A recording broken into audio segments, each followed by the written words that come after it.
Hello, അസ്സലാമു അലൈക്കും. വഴിയോര കാഴ്ചകളിലേക്ക് സ്വാഗതം.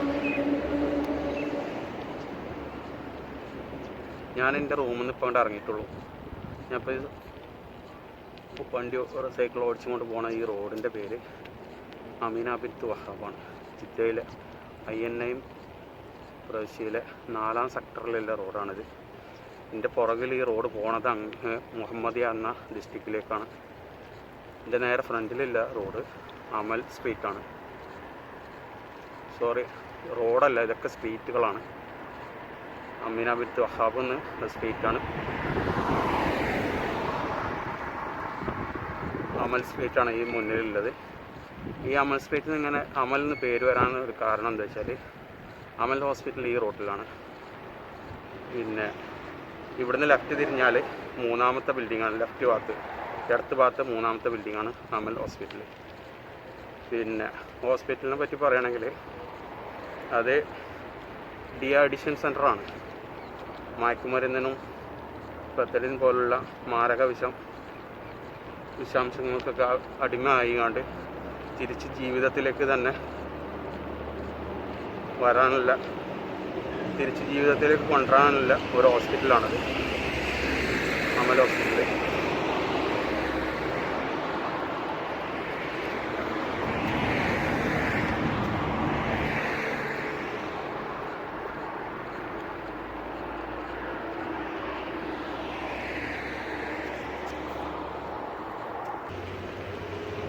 അമീർ സുൽത്താൻ റോഡിലാണിപ്പോൾ. ഞാൻ ദവാർ താരീഖിൻ്റെ ഡയറക്ഷനിലാണ് പോയിക്കൊണ്ടിരിക്കുന്നത്. ദവാർ താരീഖ് എന്ന് പറഞ്ഞാൽ, അറബിയിൽ താരീഖ് എന്ന് പറഞ്ഞാൽ ചരിത്രം എന്നാണ് അർത്ഥം. പക്ഷെ ഇവിടെ ദവാർ എന്ന് പറഞ്ഞാൽ റൗണ്ട് അബൌട്ടാണ്. 4 റോഡുകൾ വന്ന് ചേരുന്ന റൗണ്ട് അബൌട്ടിനാണ് ദവാർ എന്ന് പറയാം അറബിയിൽ. പക്ഷെ ഇവിടെ പിന്നെ അവർ ഓരോ ലാൻഡ്മാർക്കായിട്ട് ഓരോ സാധനങ്ങൾ വെക്കും. അത് ചിലപ്പോൾ അവർ പുതിയതായിട്ട് ക്രിയേറ്റ് ചെയ്തതായിരിക്കും, ചിലത് ഒരു ഹിസ്റ്റോറിക്കലായിട്ടുള്ള എന്തെങ്കിലും സാധനങ്ങളായിരിക്കും. ഇവിടെ ഹിസ്റ്റോറിക്കലായിട്ടുള്ളൊരു സാധനമാണ്. അപ്പോൾ നമ്മുടെ നാട്ടിൽ പിന്നെ തലച്ചുമടായിട്ട് വരുന്ന പിന്നെ സാധനങ്ങളൊക്കെ ഇറക്കി വെക്കാനേ നമ്മുടെ നാട്ടിൽ പിന്നെ ഇടയ്ക്കിടയ്ക്ക് ഉണ്ടായിരുന്നു. ആദ്യം ഹത്താണി എന്നാണ് പറഞ്ഞിരുന്നത്. പിന്നെ ചുമട് താങ്ങി എന്ന് പറയും, ചെമ്മനോട് അങ്ങനത്തെ ഒരു പേരും കൂടി ഉണ്ട്. 3 പേരൊക്കെയാണ് അതിന് സാധനത്തിന്. അത് പിന്നെ കല്ലിലാണ് കൊത്തിങ്ങാണ്ട് ഒരു മരത്തിൻ്റെ ബെഞ്ചിൻ്റെ രൂപത്തിൽ ഹൈറ്റിൽ ആയിരിക്കും. പിന്നെ അതാണ് ഈ എൻ്റെ മുന്നിൽ കാണുന്ന റൗണ്ട് അബൌട്ടിൽ ലാൻഡ്മാർക്കായിട്ട് കൊടുത്തിരിക്കുന്നത്. പക്ഷെ അവർ പറയുന്നത് ദവാർ താരീഖ് എന്നാണ്. താരീഖ് എന്ന് പറഞ്ഞാൽ ചരിത്രം എന്നാണ്, ഇത്രേ ഉള്ളൂ. അത് ഞാൻ അതിന് പേരില്ലായിട്ടാണോ അതിൻ്റെ പേരതാണോ അതും അറിയില്ല. താരീഖ് എന്ന് പറഞ്ഞാൽ ചരിത്രം എന്നാണ്. ഓക്കെ, അപ്പോൾ നിങ്ങൾക്ക് കാണിക്കാം ഞാൻ അവിടെ എത്തുമ്പോൾ. ഹലോ, നേരത്തെ ഞാൻ പറഞ്ഞില്ലേ, പിന്നെ ദവാർ താരീഖ് എന്ന് പറയപ്പെടുന്ന, അറബിയിൽ ദവാർ താരീഖ് എന്നാണ്. ചരിത്രം ആണ് അതിൻ്റെ അർത്ഥം. താരീഖ് എന്ന് പറഞ്ഞാൽ ചരിത്രം എന്നാണ്. പക്ഷെ ഇവിടെ നമ്മൾ സ്ഥാപിച്ചെടുക്കുന്ന ലാൻഡ്മാർക്ക് എന്താ വെച്ചാൽ, നമ്മുടെ നാട്ടിലെ അത്താണി എന്ന് പറയുന്ന വർത്തക സംഘങ്ങൾ ഒട്ടകപ്പുറത്തും കുതിരപ്പുറത്തും കഴുതപ്പുറത്തൊക്കെ ലോഡുമായിട്ട് വരുമ്പോൾ ആ ചുമട് ഇറക്കി വെക്കാനുള്ള പിന്നെ ഒരു ഈ കല്ലിൽ കൊത്തി വെച്ചൊരു സ്റ്റാൻഡാണത് ശരിക്ക്. അതിനാണ് പിന്നെ നമ്മുടെ നാട്ടിൽ അത്താണി എന്ന് പറയും. ഇവിടെ ദവാർ താരീഖ് എന്നാണ് അതിന് പേരെടുത്തിരിക്കുന്നത്. അതാണ് ഇവിടുത്തെ ലാൻഡ്മാർക്കായിട്ട് കൊടുത്തിരിക്കുന്നത്. അതാണ് ഷാര ഹെറ പറഞ്ഞ റോഡാണ്, സ്ട്രീറ്റാണിത്. ഞാനിവിടുന്ന് വലത്ത് ഭാഗത്തൊക്കെ പോകണം, കടപ്പുറം ഭാഗത്തേക്ക്. ഓക്കെ, ഇത് നല്ല കാലാവസ്ഥയാണ്. രാവിലെ തന്നെ കാറ്റാണ്, അത് തണുത്ത കാറ്റ്. പൊതുവെ വെള്ളിയാഴ്ച ദിവസങ്ങളിൽ ഇവിടെ കാലാവസ്ഥ ചേഞ്ച് ആകുന്നൊരു ദിവസമാണ്. നേരെ കാണുന്ന ഹൈറ്റ് കൂടിയ ബിൽഡിങ്ങില്ല, ആ ബിൽഡിങ്ങിൻ്റെ അടുത്താണ്, ബിൽഡിങ്ങിൻ്റെ ഫ്രണ്ട് ഭാഗത്താണ് കടപ്പുറം കിടക്കുന്നത്. ഷാത്തി ബീച്ച് അവിടെയാണ്. ഷാത്തി എന്ന് പറഞ്ഞാൽ തന്നെ ബീച്ച് എന്നാണ് അറബിയിൽ അർത്ഥം. ഷാത്തി ബീച്ച് ഒരു ഡിസ്ട്രിക്റ്റിൻ്റെ പേരും കൂടിയാണ് ഇവിടെ, ഷാത്തി പറഞ്ഞാൽ. നമ്മൾ ഇൻഷാ അല്ലാഹ് അങ്ങോട്ടാണ് പോയിക്കൊണ്ടിരിക്കുന്നത്. ഹലോ, ഇവിടെ ലാൻഡ്മാർക്കായിട്ട് കൊടുത്തിരിക്കുന്നത് നിറയെ ഫ്രൂട്ട്സുമായി വന്ന് മറിഞ്ഞു കിടക്കുന്ന ഒരു കപ്പലാണ്. മണലിൽ പൂണ്ടുപോയ ഒരു കപ്പലാണ് ഇവിടെ ലാൻഡ്മാർക്കായിട്ട് കൊടുത്തിരിക്കുന്നത്. നിങ്ങൾക്ക് കാണും നേരെ ഫ്രെയിമിൽ കാണുന്നത് അതാണ്. ഇത് ഹെറാ സ്ട്രീറ്റിൽ, പിന്നെ ഹെറാ സ്ട്രീറ്റിലാണിത്.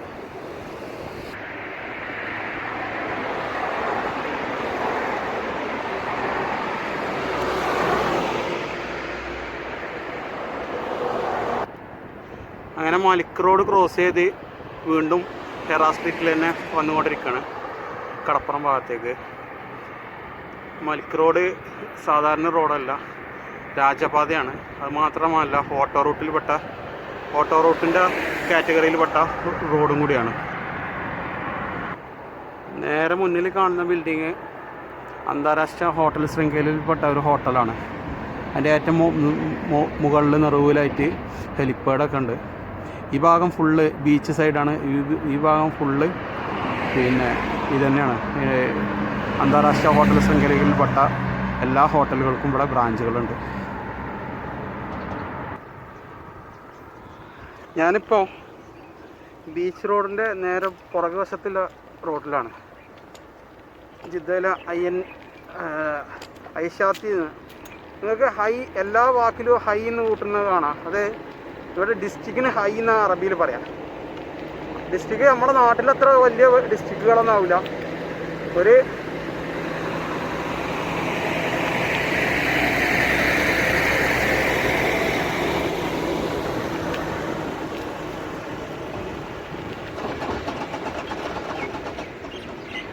ഒരു പഞ്ചായത്തിനെ 4 ഭാഗിച്ചാൽ അല്ലെങ്കിൽ 3 ഭാഗിച്ചാൽ അതിലൊരു ഭാഗം അത്രയേ ഉള്ളൂ ഇവിടെ ഒരു ഡിസ്ട്രിക്റ്റ് എന്ന് പറഞ്ഞത്.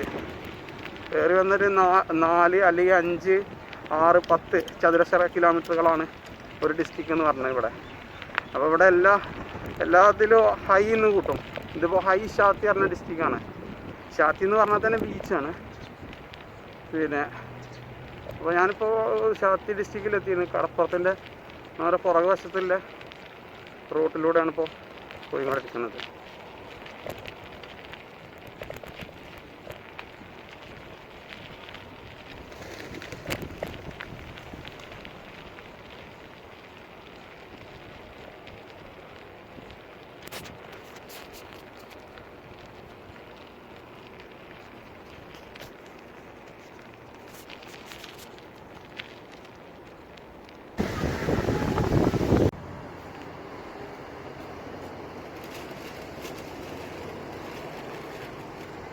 ആകാശവും കടലും വേർതിരിഞ്ഞ് കാണാൻ നിങ്ങൾക്ക് കഴിയില്ല.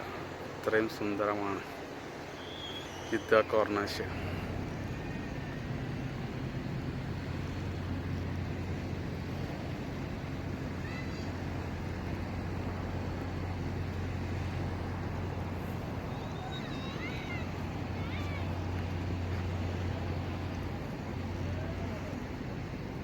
പളുങ്ക് പോലുള്ള ജലമാണ്.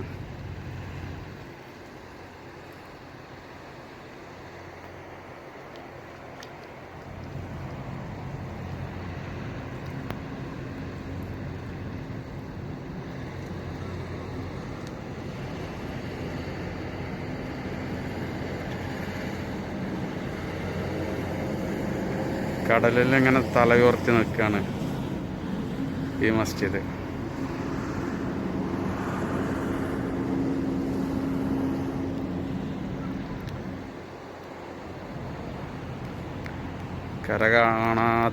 കര കാണാതെ കടക്കാണ് ചെങ്കടൽ. പേരുകൊണ്ട് ചെങ്കടലാണെങ്കിലും വെള്ളം പവിത്രമായ പളുങ്ക് പോലെയാണ്.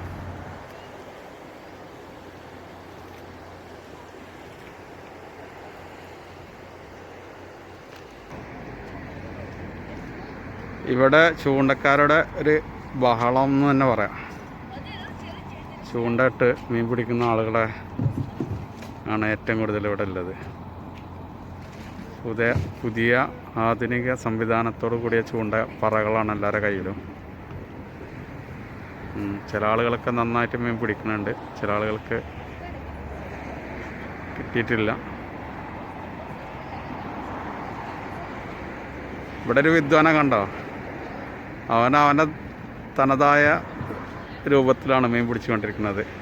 പറയുന്നില്ലാതെ ഈർമ്പ മാത്രം എറിഞ്ഞ് മീൻ പിടിക്കുന്ന ഒരു സംവിധാനത്തിലാണ്.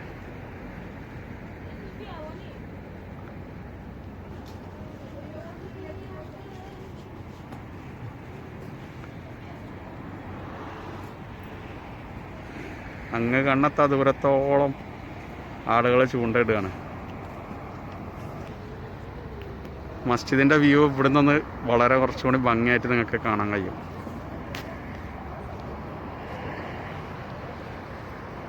Jeddah corners beach.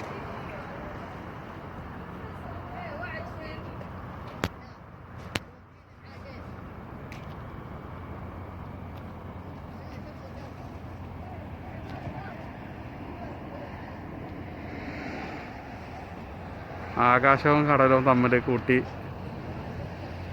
യോജിക്കുന്ന സ്ഥലം ഏതാണെന്നും കൂടി മനസ്സിലാക്കാൻ പറ്റാത്ത രൂപത്തിലാണ് കടൽ കാണാൻ കഴിയുന്നത്.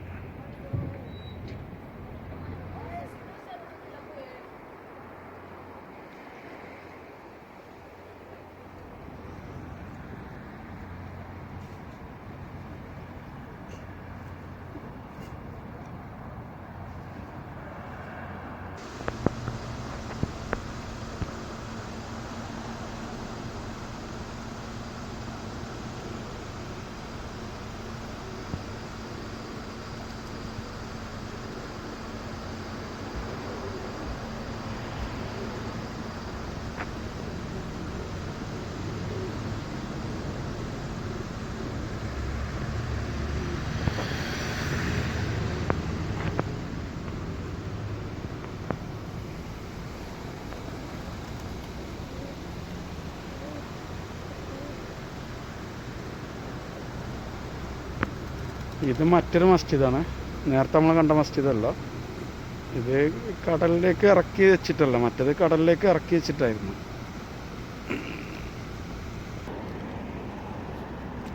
ഇവിടെ വ്യത്യസ്തമായിട്ടൊരു കാഴ്ചയാണ് അത്.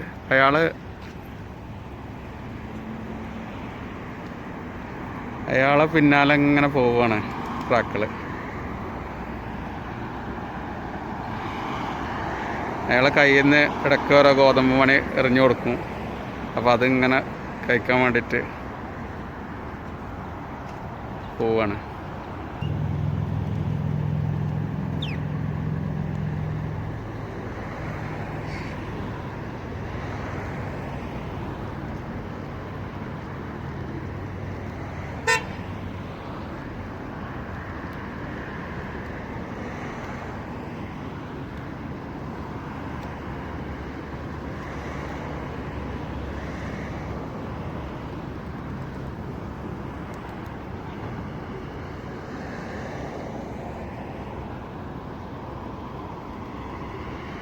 അദ്ദേഹത്തെ ഷൂട്ട് ചെയ്യണ അദ്ദേഹത്തിന് ഇഷ്ടമല്ല എന്നാണ് ആംഗ്യ ഭാഷയിൽ കാണിച്ചത്. അതാണ് ഞാൻ അയാളെ ഫേസ് കാണിക്കാത്തത്. അദ്ദേഹത്തിൻ്റെ പുറകിലാണ് ഫ്രാക്കൾ ഇങ്ങനെ അണി നടക്കുന്നത്.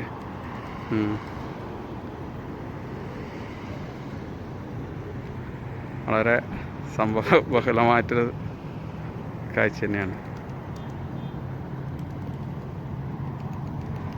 എത്രയോ ഗോതമ്പ് മണി ഒന്നായിട്ട് കൂട്ടം കൂടി കിടക്കുന്നുണ്ട്. പക്ഷെ അതൊന്നും കഴിക്കാതെ അദ്ദേഹം എറിയുന്ന കുറച്ച് ഗോതമ്പ് മണികൾ കഴിക്കാനാ മാത്രം ട്രാക്കുകൾ കൂട്ടം കൂടി പോവാണ്.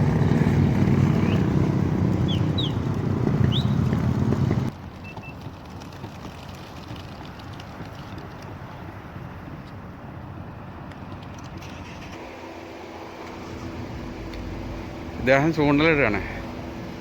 ക്ലച്ച് നെക്കി പിടിച്ചത് എറിഞ്ഞ്.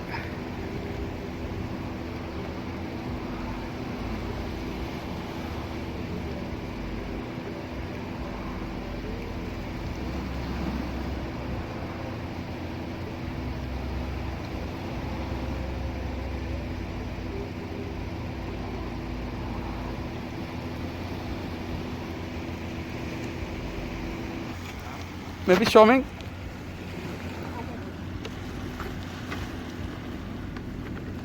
ഹലോ, അദ്ദേഹത്തിന് പിടിച്ച് കിട്ടിയ ഒരു മീനാണത്. കാണുന്നുണ്ടോ നിങ്ങൾക്ക്? വളരെ ബ്യൂട്ടിഫുൾ ആയിട്ടുള്ളൊരു മീനാണ്. വെരി വെരി ബ്യൂട്ടിഫുൾ ഉണ്ടല്ലേ. നമ്മുടെ നാട്ടിൽ പിന്നെ ഇദ്ദേഹം പറയുന്ന പാറോ ഫിഷ് എന്നാണ് പറയുന്നത്. പാറോ ഫിഷ്. വെരി വെരി ബ്യൂട്ടിഫുൾ ആയിട്ടുള്ളൊരു മീൻ. വളരെ ഭംഗിയുള്ളത്. ഞാൻ ആദ്യം വിചാരിച്ചത് ഇത് പ്ലാസ്റ്റിക്കിൻ്റെ ആണ്. അതായത് മീൻ പിടിക്കാൻ ഉപയോഗിക്കുന്ന കുറേ പ്ലാസ്റ്റിക്കിൻ്റെ മീനുകളുണ്ടാകും. അപ്പോൾ അതിൽ പെട്ടതാണെന്നാണ് കരുതിയത്. മീനിന് മീനിന് പിടിക്കാൻ വേണ്ടിയിട്ടില്ല തീറ്റയായിട്ട് കൊടുക്കുന്ന മീനാണ് എന്ന് ഞാൻ ആദ്യം വിചാരിച്ചത്. പക്ഷേ ഇദ്ദേഹം പറഞ്ഞത് എല്ലാ മീനാണ് കാരണം ഇപ്പോൾ കയ്യിലെടുത്തപ്പോഴാണ് എനിക്കത് ഉറപ്പായി.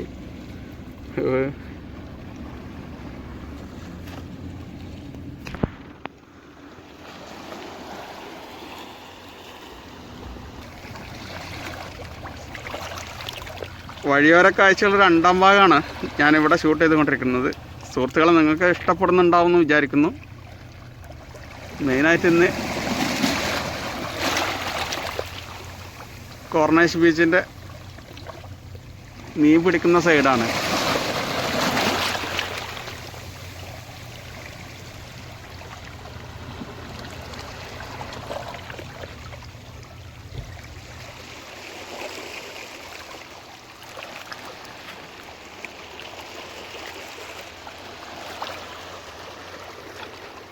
ഇവിടെ പാറയിൽ കിടക്കുന്നുണ്ടോ നിങ്ങൾ പറ്റി പിടിച്ച്?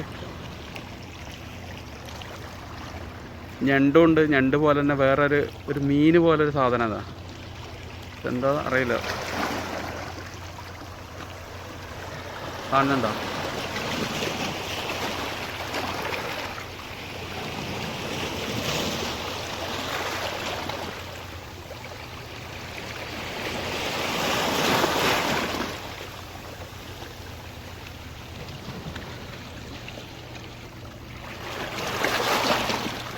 ഒരു തരം മീൻ തന്നെയാണ് അത് കാഴ്ചക്ക്.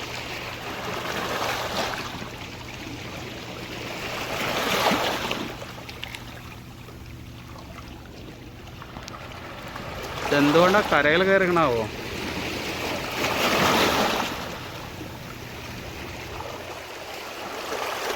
ഇവിടെ എല്ലാം ഉണ്ട് അല്ലേ?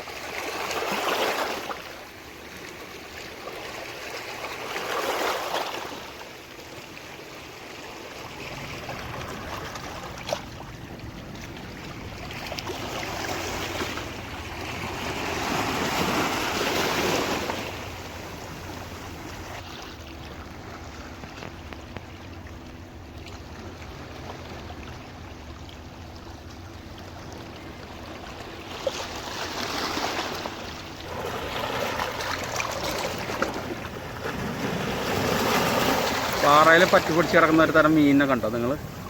പക്ഷെ അത് വെള്ളത്തിലല്ല, അത് കരയിൽ കയറിയിട്ടാണ് നിൽക്കുന്നത്.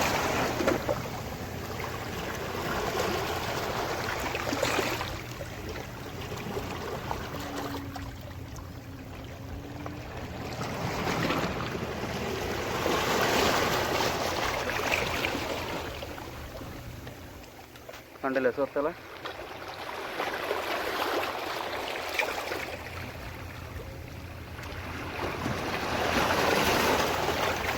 ഇതൊരു തരം മീനുകളാണ്, മീനാണ്. കണ്ടില്ലേ?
ഞാൻ മുമ്പ് പറഞ്ഞ പോലെ ഇവിടെ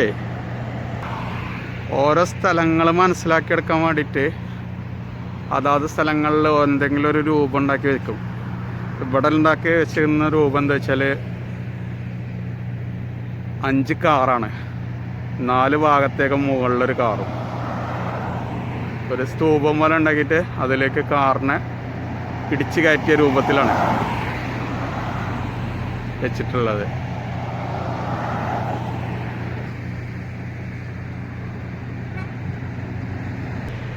ഒന്ന് മെർസഡീസിൻ്റെ കാറാണ്.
ഹായ് ഫ്രണ്ട്സ്, അങ്ങനെ ഇന്നത്തെ വീഡിയോ നിങ്ങൾക്ക് ഇഷ്ടപ്പെട്ടിട്ടുണ്ടാവുമെന്ന് വിചാരിക്കുന്നു. കൂടുതൽ വഴിയോര കാഴ്ചകളുമായി ഉടൻ തന്നെ പ്രതീക്ഷിക്കാം അടുത്ത വീഡിയോയുമായി. ഈ വീഡിയോയെക്കുറിച്ചുള്ള നിങ്ങളുടെ അഭിപ്രായങ്ങളും നിർദ്ദേശങ്ങളും കമൻറ്റുകളായി അറിയിക്കുക. നിങ്ങളുടെ ഓരോ കമൻറ്റുകളും വളരെ വിലപ്പെട്ടതാണ്. അടുത്ത് പുതിയ വീഡിയോയുമായി കണ്ടുമുട്ടും വരെ Anees Babu sign out. Thank U.